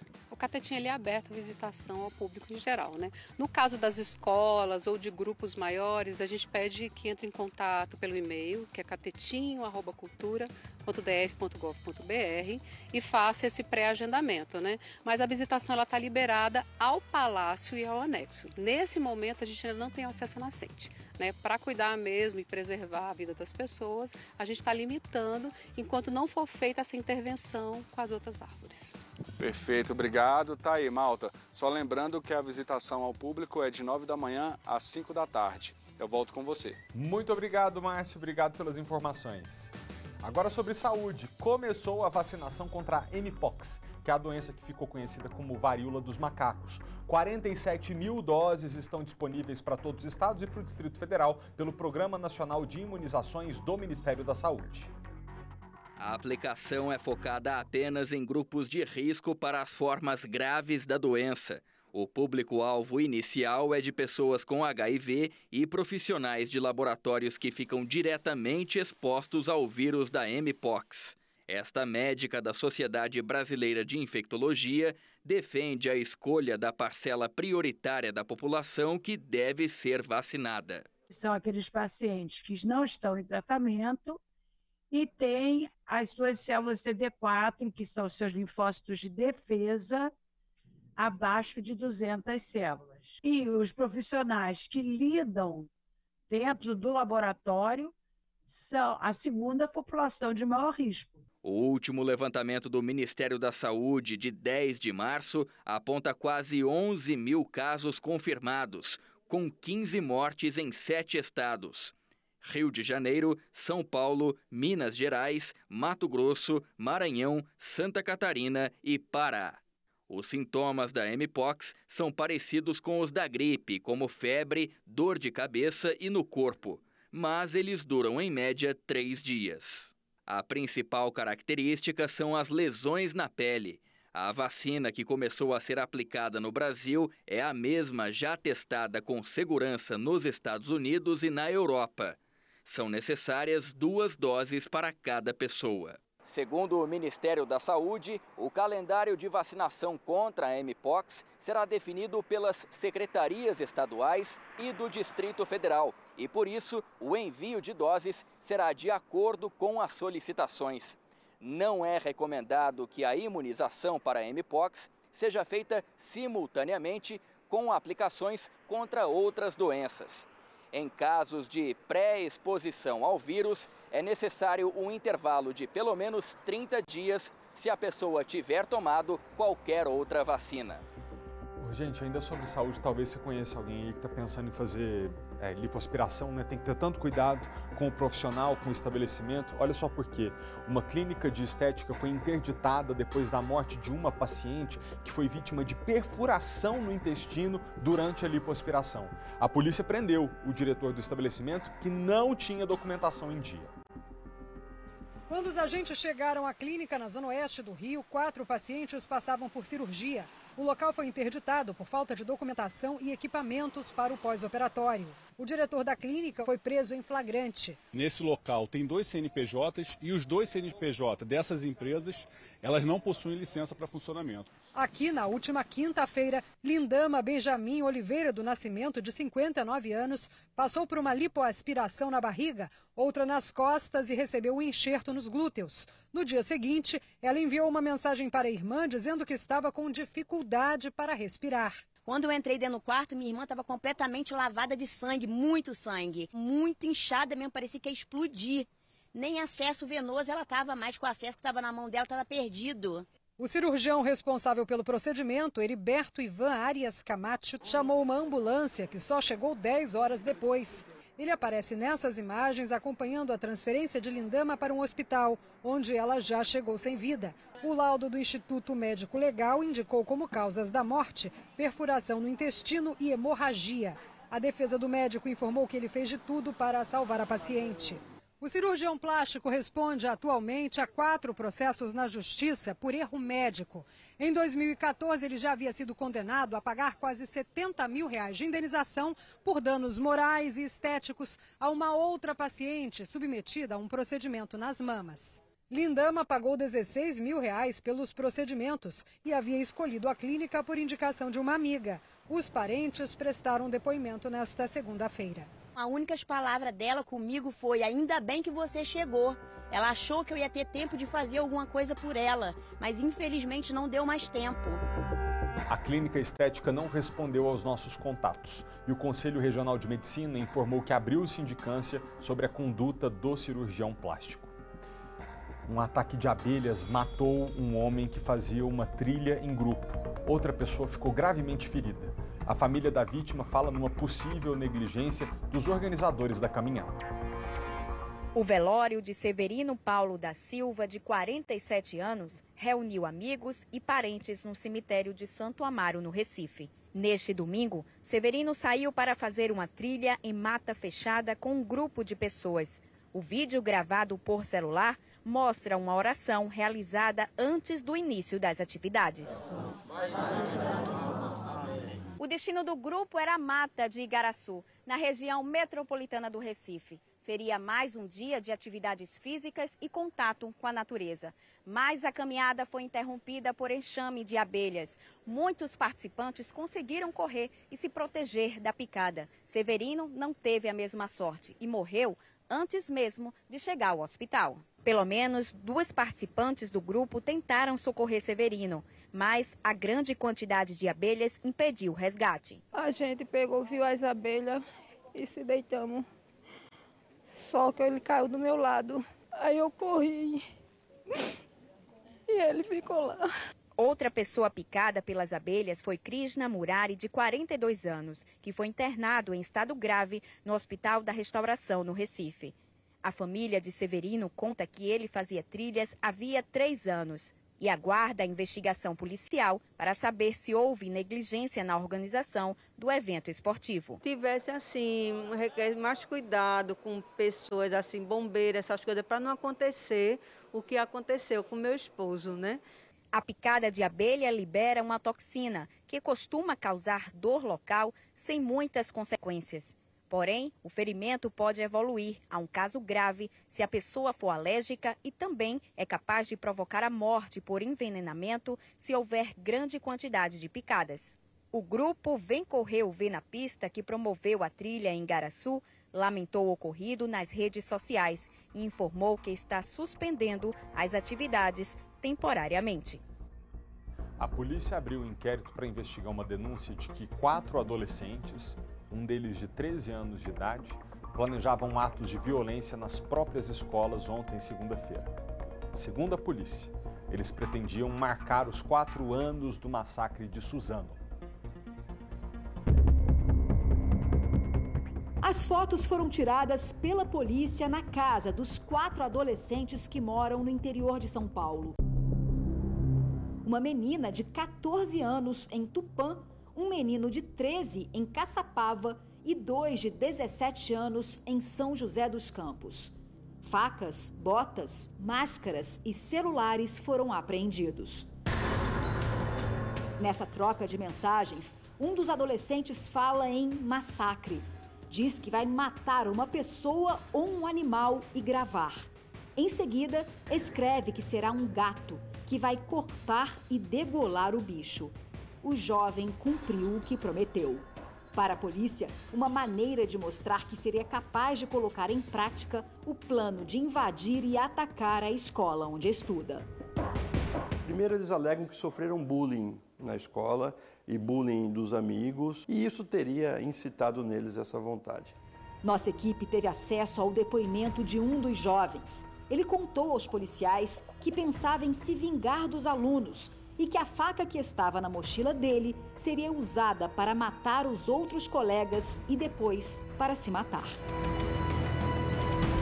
A polícia de São Paulo foi avisada sobre as mensagens suspeitas pelo Serviço Secreto Americano, que monitora as redes sociais. Os 4 adolescentes foram ouvidos e confessaram aos investigadores que planejavam invadir 3 escolas aqui no estado e que os ataques aconteceriam nesta segunda-feira. E não é por acaso. 13 de março foi o dia do massacre na Escola Estadual Professor Raul Brasil, em Suzano, na Grande São Paulo, há exatos 4 anos. 5 alunos, uma professora e uma funcionária foram assassinados. O atirador, o menor de 17 anos, matou o comparsa e se matou em seguida. Policiais da Delegacia de Combate aos Crimes Cibernéticos investigam os 4 adolescentes que já voltaram para casa. O delegado vai pedir que eles sejam assistidos por psicólogos e psiquiatras. E mais. Condenados a não ter mais redes sociais, a não acessar mais redes de relacionamento sem uma supervisão. É um ato de terrorismo? O que eles estavam planejando, sem dúvida.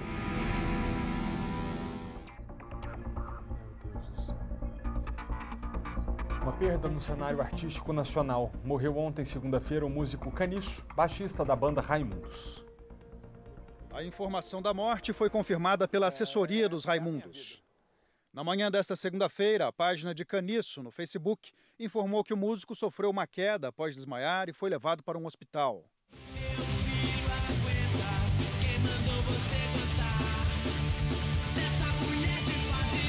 José Henrique Campos Pereira, o Caniço, tinha 57 anos e foi um dos fundadores dos Raimundos, uma das maiores bandas brasileiras de punk rock e hardcore. O grupo, formado em Brasília nos anos 1980, ficou conhecido pelas letras extravagantes e a mistura de alguns ritmos brasileiros ao rock. Filho do baixista Pedro Toscano, homenageou o pai pelo Instagram. Ele sempre gostou de fazer as zoeiras dele, está num lugar muito melhor agora, tocando seu lendário baixo.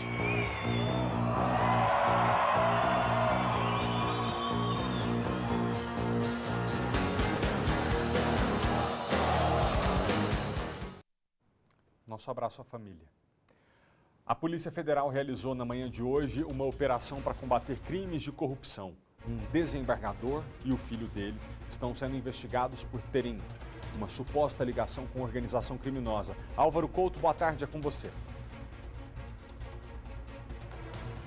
Boa tarde, Malta. Boa tarde novamente a todos que nos acompanham. Foram ao todo 17 mandados de busca e apreensão em 3 cidades. Aqui em Brasília foram 9, também tiveram 7 mandados de busca e apreensão em Belo Horizonte, Minas Gerais, e outro mandado de busca e apreensão em São Luís, no Maranhão. São investigados, como você adiantou, Malta, o desembargador do Superior Tribunal de Justiça, o STJ, Cândido Ribeiro, e o seu filho, Ravik de Barros Belo Ribeiro, pelos crimes de corrupção ativa e passiva. Esse caso é muito complexo porque envolve outra operação também realizada pela Polícia Federal e pela Procuradoria-Geral da República, o Ministério Público Federal.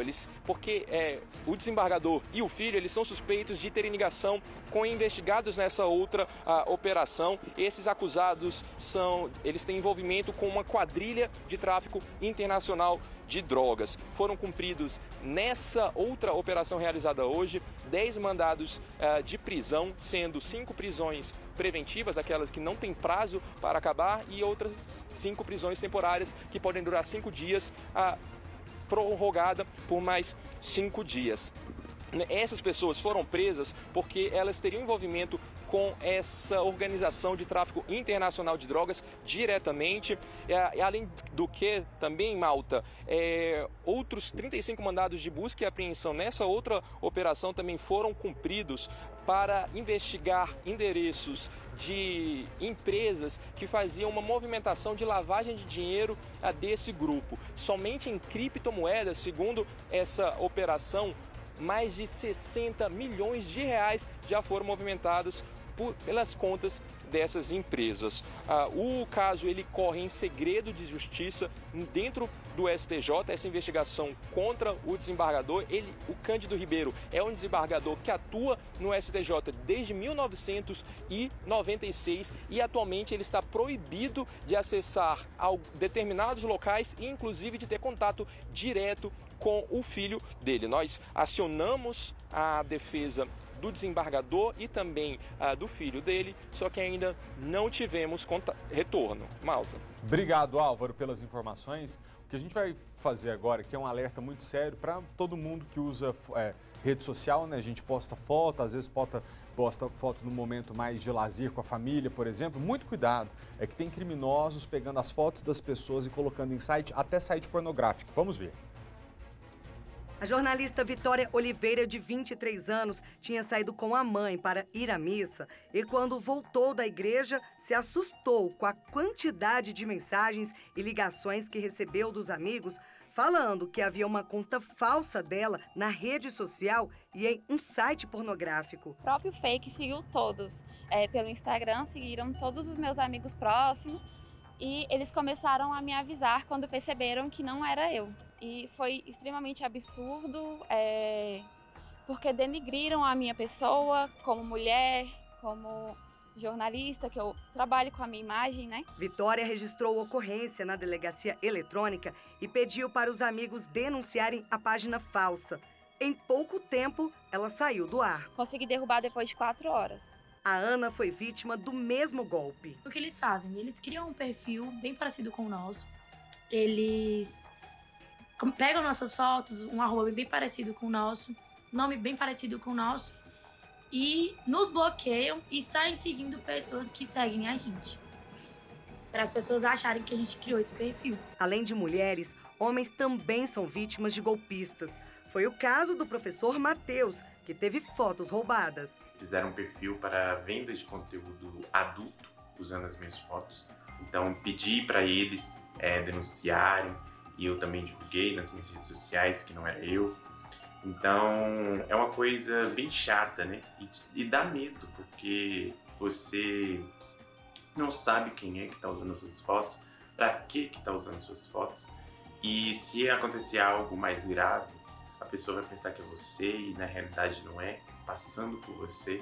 Então o maior medo meu era esse, de alguém sofreu algum crime e pensar que foi eu fazendo isso. De acordo com o delegado Theo Marzal, da Delegacia de Repressão aos Crimes Cibernéticos, o novo golpe atrai as vítimas pela curiosidade, já que são usadas fotos íntimas de pessoas de círculos sociais próximos para chamar a atenção. Nessa situação, tem duas vítimas bem delineadas. A primeira é a menina que tem as suas fotos roubadas e hospedadas no perfil falso, abalando a sua honra no círculo social dela. Então ela é vítima de falsa identidade pela criação do perfil falso, do qual ela não detém o poder de comando, e também existe o crime de difamação, porque existe um abalo à sua honra no círculo social.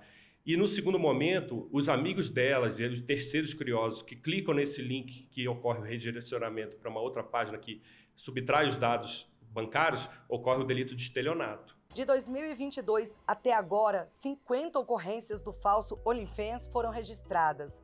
8 casos no ano passado e 32 agora, em 2023. Mas esses números podem ser ainda maiores. Isso porque, segundo a Polícia Civil, muitas vítimas não registram ocorrência, seja por não acreditar na resolução do crime ou porque já resolveram de outras formas. Por exemplo, quando o aplicativo bloqueia a conta fake. Este especialista em direito digital dá algumas dicas de como se proteger de crimes virtuais e como agir caso se torne alvo de criminosos. As pessoas que eventualmente têm fotos do seu perfil copiada de forma indevida, o ideal é tornar o perfil privado e usar também a autenticação de 2 fatores. É importante que você notifique também toda a sua rede de contato desse evento em curso. Também notifique instituições bancárias, locais onde você tenha contas, que você foi vítima, e também, de imediato, que você proceda ao bloqueio e use também nas próprias plataformas as ferramentas de denúncia. Fica aí o alerta para as pessoas não caírem nesse golpe, porque o perfil parece bastante que a gente está realmente fazendo esse conteúdo, mas se você for lá apagar, você vai ver que não é. E para quem foi vítima, poste nos seus stories para as pessoas saberem que não é você, poste no seu perfil oficial e denuncie para a polícia, para que a polícia vá atrás e investigue essas tentativas de golpe. O negócio é seríssimo, né, gente? Até aproveitando aqui, eu faço um desabafo pessoal que serve também de alerta, né? Direto eu denuncio aqui no meu Instagram perfil falso que usa minha foto, às vezes bota meu nome, todo dia eu tenho que ficar denunciando para o Instagram derrubar. Se você me vir lá no Instagram, só sou eu se tiver o selinho azul, tá bom? De verificado. Se não for, nem conversa que é gente à toa. Depois de vários prazos anunciados, deputados distritais e o governo chegaram a um acordo sobre o prazo de validade dos créditos dos cartões de transporte.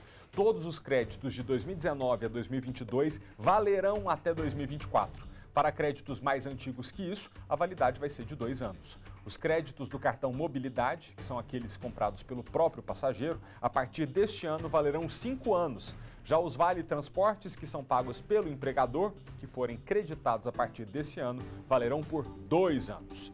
Destaque agora do noticiário internacional: o Papa Francisco completou 10 anos à frente da Igreja Católica. Já era noite, no dia 13 de março de 2013, quando a fumaça da Capela Sistina, no Vaticano, ficou branca. O sinal indicava que o substituto de Bento XVI, o primeiro Papa a renunciar em 6 séculos, havia sido escolhido. A partir daquele momento, o argentino Jorge Mário Bergoglio passou a se chamar Francisco, em homenagem ao santo católico que dedicou a vida aos pobres. O pontífice tornou-se o primeiro latino-americano a chefiar a igreja. Ao longo da década, visitou mais de 60 países, entre eles o Brasil, a primeira viagem internacional do pontificado. Nestes 10 anos, Francisco também ficou conhecido por falas e propostas progressistas dentro da religião católica. Em discursos e entrevistas, ele defendeu o acolhimento de homossexuais pela igreja e propôs que casais divorciados possam comungar. Há quase 3 anos, protagonizou esta imagem histórica, rezando para uma praça de São Pedro deserta por causa do confinamento da pandemia. Há apenas 2 meses, despediu-se de Bento XVI. Foi a primeira vez em mais de 200 anos que um Papa conduziu o funeral do antecessor. Nos últimos meses, Francisco vem se locomovendo apenas de cadeira de rodas por causa das dores nos joelhos. O pontífice admitiu que pretende renunciar se suas condições de saúde se agravarem, mas tranquilizou os fiéis ao dizer que as dores estão melhorando a cada dia. Quase 1h30 da tarde, deixa a gente aproveitar que está na hora do almoço para te contar um seguinte. Um estudo está prevendo que em 2 anos o consumo de feijão no Brasil vai cair para menos de 5 vezes na semana. Essa mudança no hábito não tem a ver só com o preço, não, né? O feijão está caro. Acontece que a concorrência com alimentos ultraprocessados mais rápidos de preparar do que o feijão tem feito o feijão se tornar um alimento cada vez mais raro no prato dos brasileiros. Fala a verdade, deu água na boca, né? É muito a cara. Aliás, é muito o sabor do Brasil. Nada mais tradicional do que uma feijoada. Mas como tá salgado o preço? A culpa não é só dele, mas o feijão encareceu o prato. E quem primeiro sentiu no bolso foi a dona do restaurante. E realmente aumentou demais, né? Então a gente está segurando um pouquinho, mas é complicado. A gente está com esse cardápio já 1 ano e meio, quase segurando, e agora a gente vai aumentar em torno de 15% a 20%. No supermercado, o consumidor também reclama. Tá caro. Principalmente para a gente que tem muitos filhos que janta, almoça e janta feijão. Tem feijoada hoje? Tem que ter, né? Tem que ter. Pelo menos 2 colheres, tem que fazer feijoada tão caro, mulher. Em São Paulo, o quilo do carioquinha, o mais consumido no país, varia de R$ 8,90 a R$ 11,90. Já o feijão preto vai de R$ 6,50 a R$ 9,80. O branco e o vermelho custam ainda mais caro. O senhor vai escolher pelo preço ou pela qualidade? Hoje pelo preço. Pelo preço? Por quê? Como é que está o preço? O feijão ultimamente está muito caro, né? É. Bastante caro. A gente tem que procurar um quando está mais barato, né? E a tendência é de preços altos. Segundo os produtores, vários fatores levaram a uma redução de 40% na primeira safra de 2023, comparada com a de 5 anos atrás. Os produtores preferem cada vez mais plantar na primeira safra a soja. Depois nós tivemos o problema de falta de chuvas aqui na região sul, o que também tirou produtividade. O agricultor reclama da falta de pesquisas sobre feijão, que poderiam chegar a sementes com maior produtividade, assim como acontece com a soja e o milho. Anualmente, o Brasil produz, em média, 3 milhões de toneladas de feijão. Se não colhermos o ideal, 3,5 milhões, o preço poderá chegar a R$ 15 o quilo no ano que vem. Se tem menos oferta, o feijão fica mais caro. E o preço é mesmo uma das razões que explicam uma redução de consumo no país. Nos últimos 15 anos, já caiu 52%. E os estudos apontam que vai continuar diminuindo, ameaçando uma parceria tão nacional. O feijão com arroz. Um estudo da Universidade Federal de Minas Gerais prevê que em 2 anos o brasileiro não comerá mais feijão de forma regular, ou seja, de 5 a 7 dias na semana, e sim de 1 a 4 dias. E aí não é só pelo preço, é a concorrência com os alimentos ultraprocessados, que aceleram ou até dispensam o preparo. Eles entram na dieta de quem tem pressa, mas pouca preocupação com a saúde. Uma tendência que vai na contramão do que se espera no restante do mundo, que, preocupado em comer menos carne, parte para ervilha, lentilha, grão de bico e feijão. A única forma de você substituir a proteína animal é por um produto altamente proteico e que tenha menor demanda de recursos naturais, como é o caso do feijão. Alunos de escolas públicas aqui do Distrito Federal começaram a visitar as instalações do SESI Lab. Agora, eles vão poder ver na prática tudo o que aprenderam na teoria. Olhos bem atentos em cada atração. Na explicação, uma informação inédita que faz o cérebro funcionar de uma nova maneira. Um grupo de cerca de 40 alunos do ensino médio do SED 16 em Ceilândia foi a primeira turma a participar da visita guiada promovida dentro do SESI Lab. Um jeito diferente de aprender. Acaba sendo só uma experiência chata que você fica sentado enquanto o professor explica. Os alunos também puderam participar de um workshop científico. E a missão da turma foi bem criativa: separar o DNA de um morango. Pra mim foi interessante, né? Porque eles estavam dando as instruções, eu não tava me lembrando dos nomes direito, como o caso da Vampireta, eu acho, e dos Beckers.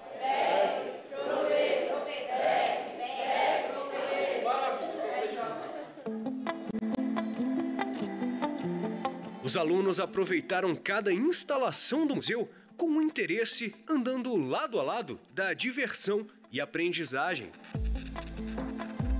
É muito mais divertido, brincando, conversando, fazendo, vendo as coisas que aqui tem. As experiências apresentadas no Museu do SESI Lab encaixam a teoria com a prática de fazer e ver acontecer. Às vezes a gente viaja, a gente tem a oportunidade de visitar museus e ver alunos participando de atividades, e isso vai acontecer agora aqui, porque aqui a gente quer que seja um espaço realmente de aprendizagem, de troca de conhecimento e, acima de tudo, de experiência. Esse jeito de ensinar foi pensado em parceria com instituições norte-americanas. Tudo foi feito com base numa experiência que hoje é desenvolvida nos Estados Unidos, que é no Exploratório, que é um museu de arte, ciência e tecnologia, que nós fizemos uma parceria e trouxemos esse conhecimento para cá e incorporamos a nossa realidade. Segundo o SESI, há uma fila de mais de 200 pedidos só para visitas. Quanto aos programas educativos demonstrados aqui, eles foram pensados em 3 eixos, que envolvem ciências, tecnologia, engenharia, artes, matemática, meio ambiente e sociedade, além da Base Nacional Curricular Comum. E cada grupo que vem participar escolhe o tema da visita, ou seja, ao chegar aqui, o público encontra um projeto personalizado. Eu estou extremamente emocionada de ver o brilho no olhar dos meus alunos, né? Estando aqui em contato com esses objetos, coisas que não faz parte normalmente do dia a dia deles e que com certeza eles vão levar essa bagagem não só para a sala de aula, mas com certeza vão levar para a vida deles. A gente não só falou sobre DNA, falou sobre preconceito, cores, diversidade. A gente fez um experimento também. Foi maravilhoso.